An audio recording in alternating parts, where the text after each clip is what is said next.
You good? All right. Hey, everybody. I'm Alex DiPerna. This is Jedi Mind Tricks, People Skills for Security Pros. Before I get started, everybody's been quiet all day. It's 4 in the afternoon. Everybody's tired.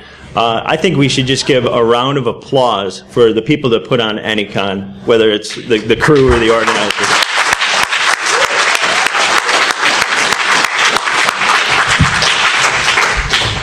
Yeah, this is awesome. It's awesome to be here. It's awesome to, have this opportunity in upstate New York. I think we got a lot of cyber talent up here, and, this is really our conference here.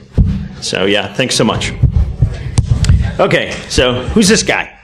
I have a background in electrical engineering, mobile and web application security. My favorite cert is Scuba, if that tells you anything about what I think of certs. I am Scuba certified. And I like Star Wars. So, the Star Wars theme. What's a Jedi? Jedi are basically knights from the Star Wars universe, right? And if you look at Darth Vader's helmet here, it's sort of based on, feudal Japan, samurai, that kind of thing. And if you think about it, we are really the knights of... Hi, folks. I'm Geek here. Unfortunately, we had a technical difficulty with the live feed capture, and we have no audio or speaker movement until about the 3-minute, 55-second mark. Sorry for the inconvenience.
about a situation.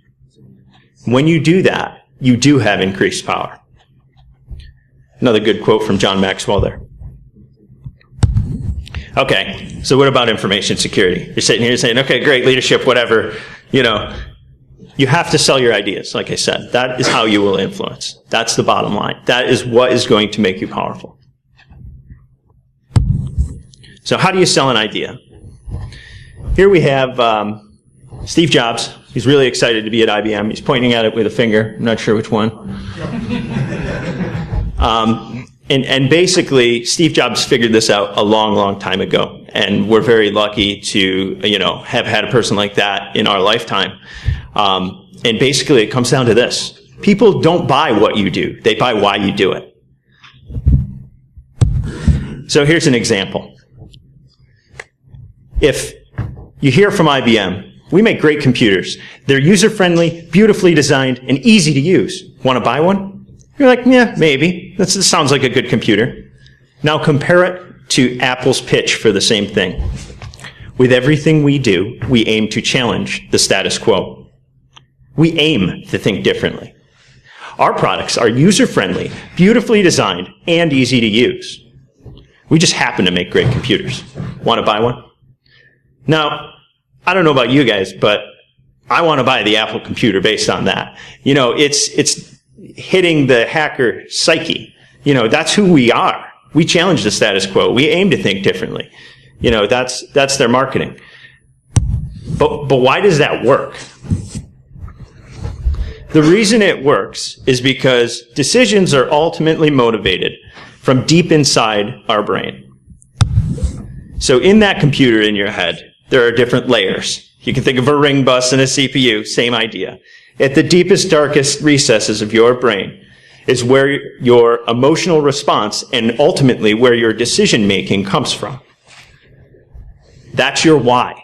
Your why might be different than somebody else's why. That's important because even if you have the same what, like IBM and Apple, your why might be very different.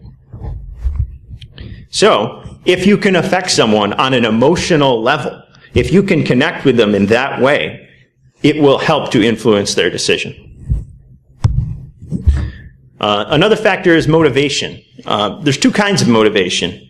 As we looked at with those concentric circles on the last slide, there's extrinsic motivation about the what. So, in this case, if you think in terms of, if I don't go to work, I get fired. And if I do go to work, I get paid. Like, that works okay, right? You know, like, those are the rails that sort of keep us going to work day after day.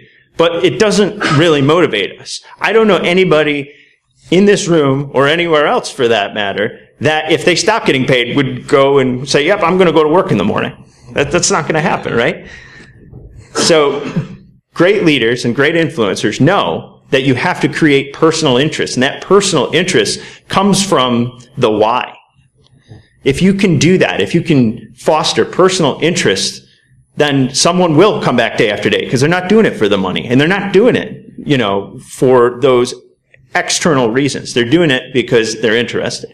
You see this all the time with hackers. We have to figure out how it works. We have to understand why it works that way.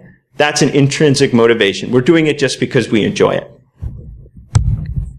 So, how I've broken down this talk is into sort of 3 sections.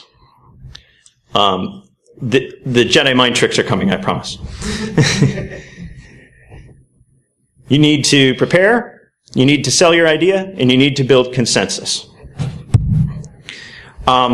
Originally, I had titled this talk more around social engineering, but after having put the talk together and shared it with a few people, I realized, yeah, these things work for social engineering, but 99% of the time, that's not what we're doing.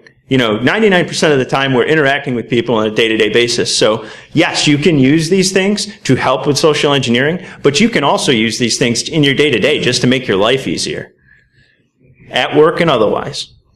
So basically, the Jedi mind tricks, as I mentioned, they come down to little hacks that help us influence. So, preparing. This is all about that circle of control. What do you control? What can you do before you meet with someone? Know your audience. I put lots and lots of Star Wars memes in here because I know my audience. I love Star Wars. You guys love Star Wars. Try to make this fun, right? Do some recon. Know who you're speaking with. Know how they think. Know their why. Try and understand that. Try and understand where they're coming from. You can do that ahead of time.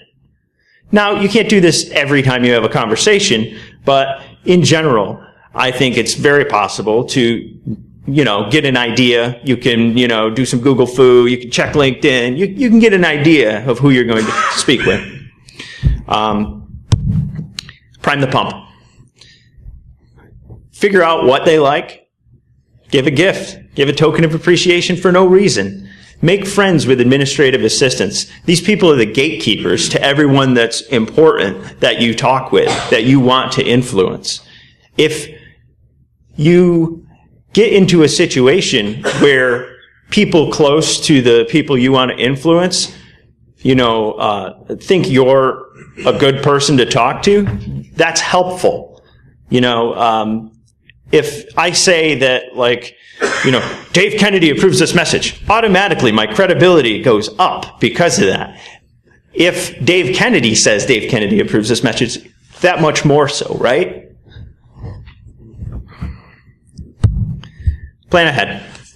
Know the rules of the game that you're, playing.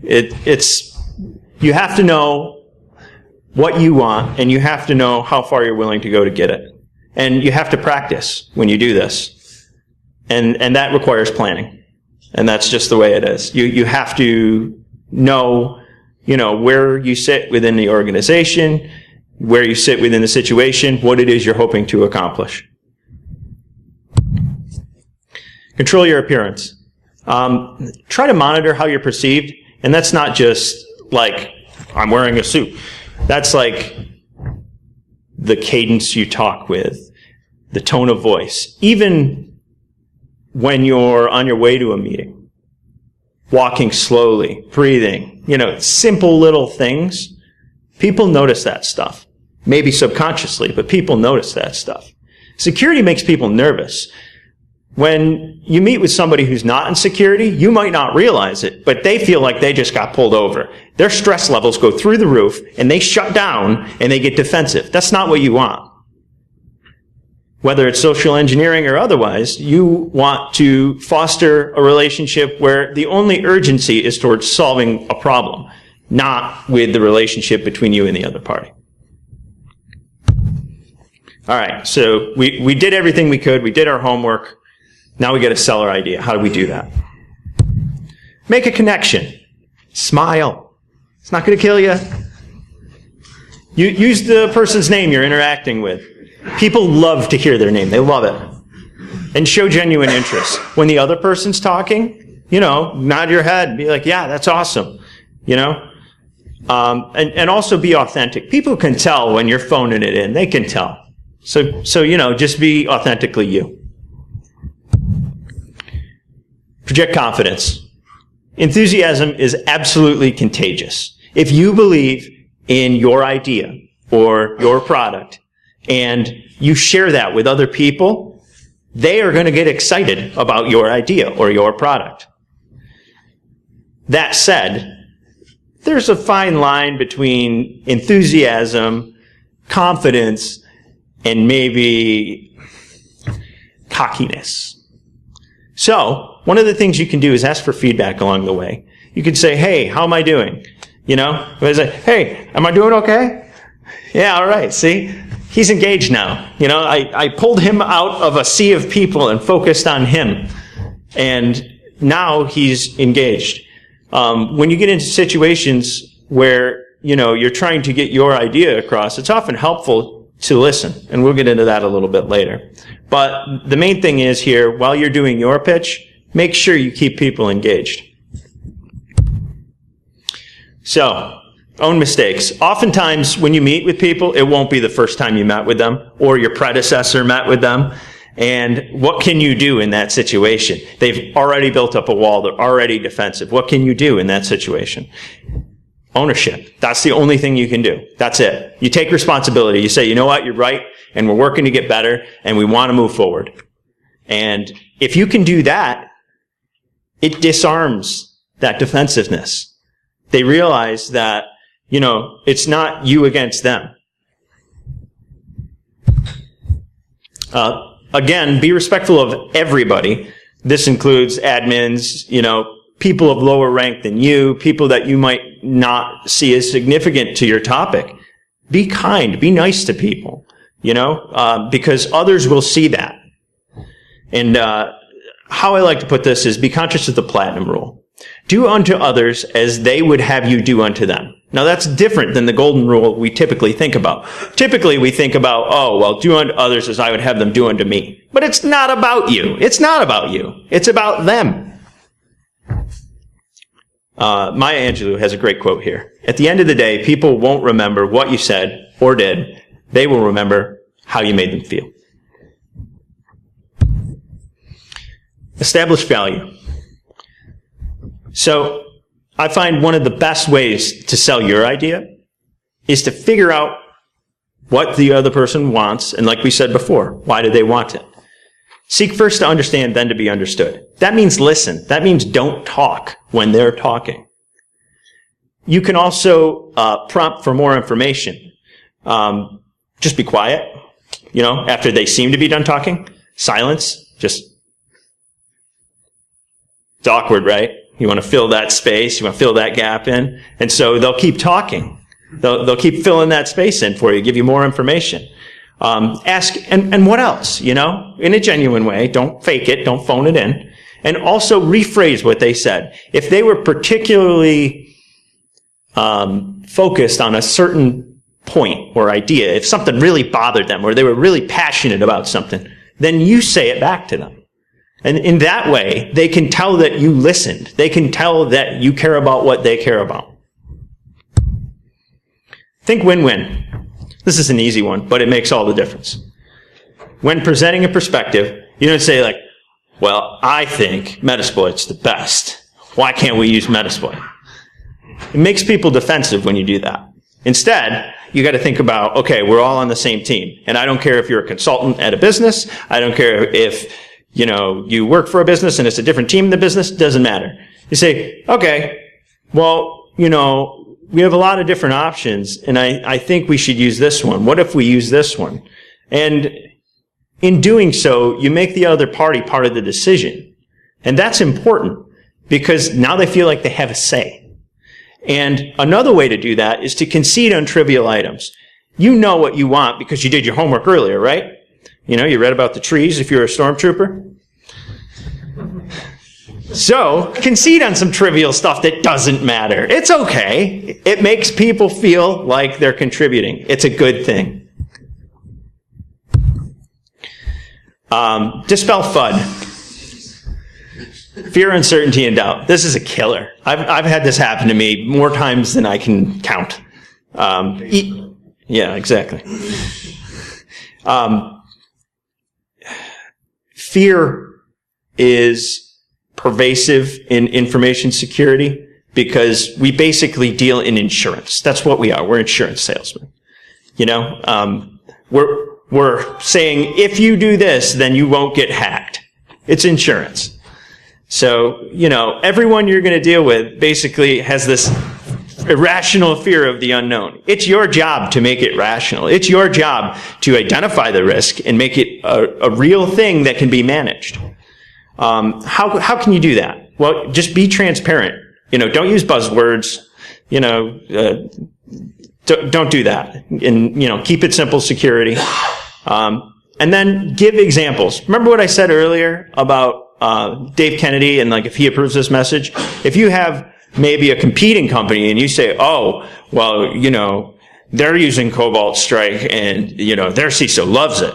Now all of a sudden you've, motivated, hey, they're in our peer group. Gartner does this all the time with all different security products. But also, they feel like they're not the first ones taking that risk. They feel like, oh, well, this is okay to use that. And if you get really lucky and they don't like a competitor, for instance, now you can motivate some competition. They'll say, oh, yeah? Well, we're going to get 2 Cobalt Strikes. That'll show them. Avoid logical fallacies. Where possible, avoid illogical arguments. But also be careful to not criticize other people or the way they are thinking. You could just sort of ignore it if they're being illogical, or you can focus on the illogical part of the argument without criticizing the person. So an example is you're meeting with a stakeholder and they're using basic HTTP authentication, and you're like, don't do that. That can be brute force. And they say, but that's what we've always done. And you have to have the presence of mind in that situation to say, okay, but that doesn't mean that's the best way. That means that's the way we've done it so far. And don't be critical of the person or their idea.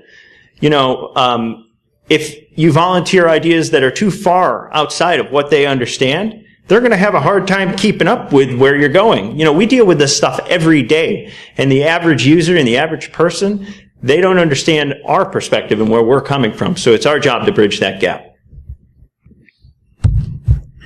So finally, you've pitched your idea, you've listened to your audience, you've got to build consensus. Ask for help. I can't tell you how useful this technique is. If you meet with either a stakeholder or an executive, sometimes you get that personality where the person's like, I know the right thing to do, I know it. And they've already built up that wall. Especially if they're a more technical leader, you're going to have a hard time convincing them, even if you're right. Again, it's just a personal bias of that person. So a good way to disarm that is to ask for help. Say, here's what I think we should do, but honestly, I don't know about this part. What do you think? And the second that you stop telling and start asking, it disarms the conflict. No longer are they worried about territory or you telling them how to run their part of the business. Now they see, hey, here's an opportunity for me to help. People love to help. Can't say that enough. It's amazing what people will do if you ask. And like I said, this applies to social engineering as well, but it works just as well in the office. Stay positive. Sometimes, you get challenged and you're like, oof, like, I don't agree with that. If you start to get negative because you got challenged, it's just going to be an arms race and you're going to build up conflict with whoever you're interacting with. If you say, no, but wait, when our brains hear that, they automatically build a wall. They automatically start to tune out and say, nope, I'm not listening to anymore. What you can do, it's simple. It sounds ridiculous, but it works. And it works. You say, you've given your pitch, get the response, and they say, that's ridiculous, you should do this and this and that. You say, yes, and just keep going with what you were saying. The important thing is you find a way to say okay. You have to find a way to say okay. Remember, it rhymes. All right. So now, again, we're trying to come to some action here, right?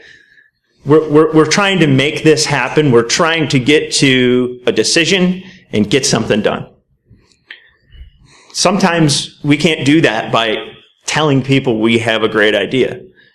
Sometimes you have to allow your audience to be the hero, like Luke Skywalker here. In Star Wars, Luke is the hero, and he has guides along the way. He has Obi-Wan to help him. He has Yoda to help him.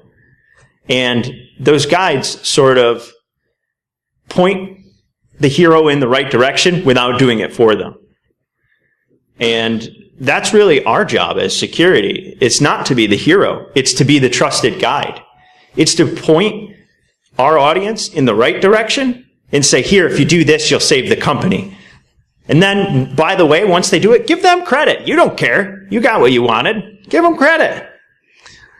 This is also known as the IKEA effect. The IKEA effect basically says, if I build a chair myself, automatically I ascribe more value than if I bought the same chair.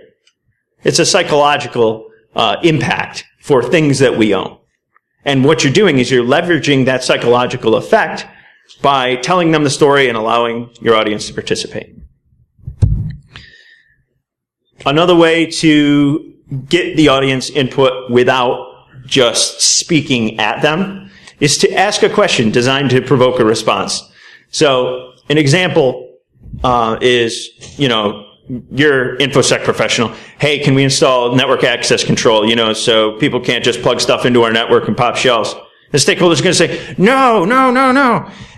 That's going to disconnect all my printers, You're going to get that knee-jerk reaction. But maybe instead we could ask, in order to meet the needs of the business, we need your help in deciding between, NAC option 1 and NAC option 2. Which one do you like better? Which one do you think will be best? Oh, well, we like option 2 because it has a printer whitelist. And now, there you go. You got your yes. This works great with kids, by the way.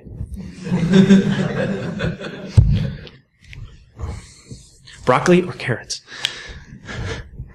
Good cop, bad cop. Sometimes one person can't do all of these things. And in those situations, it's often better, like I said before, to plan ahead. And what you do is you take your buddy and, you say, all right, teammate, what we're going to do is we're going to take opposite sides of an issue. And what we mean by opposite here isn't really opposite. You're going to take the answer you want them to say yes to and one that's far more extreme and a pain, and those are the opposite sides. And, during the discussion, the person with the moderate opinion should support the audience in what they think. The person with the extreme opinion has to be way out there. And the reason they have to be way out there is that extremism provides what's called an anchoring bias. An anchoring bias, basically, we take the average of anything. Remember, we got little computers in our heads. So if you put a number way out here, now all of a sudden the average is somewhere in the middle. Now all of a sudden, the answer you wanted to be the right answer is more palatable. Compromise. No matter what, try to commit to a course of action. Document your decision and then revisit it later. It's important when you do this that you don't tell people that they were wrong or that, I told you so, you should know better, you should listen to me. People will know that they were wrong if their idea doesn't work. As long as you document the decision, you can return to it later and say, hey, well, what if we try this? And they're going to know that you were right, and now you're a trusted advisor. Now they're going to listen to you because they see that you were right. Look for a silver lining. Find the bright side. Sometimes it's better to lose a battle to win the war. Nobody's against you personally. They're just for themselves. And, sometimes, no matter what Jedi mind trick you pull, you lose. And that's okay. Because when you lose, you learn. So your only options are to win or to learn. There's no bad option here. And that's what I mean by a silver lining. I worked for a CISO who taught me about this. We had a situation with decryption, and I said, we really shouldn't be decrypting here. And I made my case, and I went, through, and eventually I got overruled by rank, by that boss. And I was mad because I knew I was right. And I said, that's not right. And the CISO took me aside and he said, hey, listen, you just saved the business $2 million. I said, what? He said, by allowing them to decrypt, you saved the business $2 million. You let them decrypt. It's all in how you look at it. So, in conclusion, use your newfound powers for good. And if any of this got you guys curious, if you want to apply it to social engineering, read How to Win Friends and Influence People, Start with Why, Getting to Yes, and The Go-Giver. Each of these books has some nugget of wisdom that I can't communicate directly to you that's better if you read it and try and apply it in your own life. And I really feel like there's a difference between reading something and doing something. So whenever you go read these things, whenever you try to get better, apply the knowledge afterwards. That's really what makes wisdom. Thanks very much.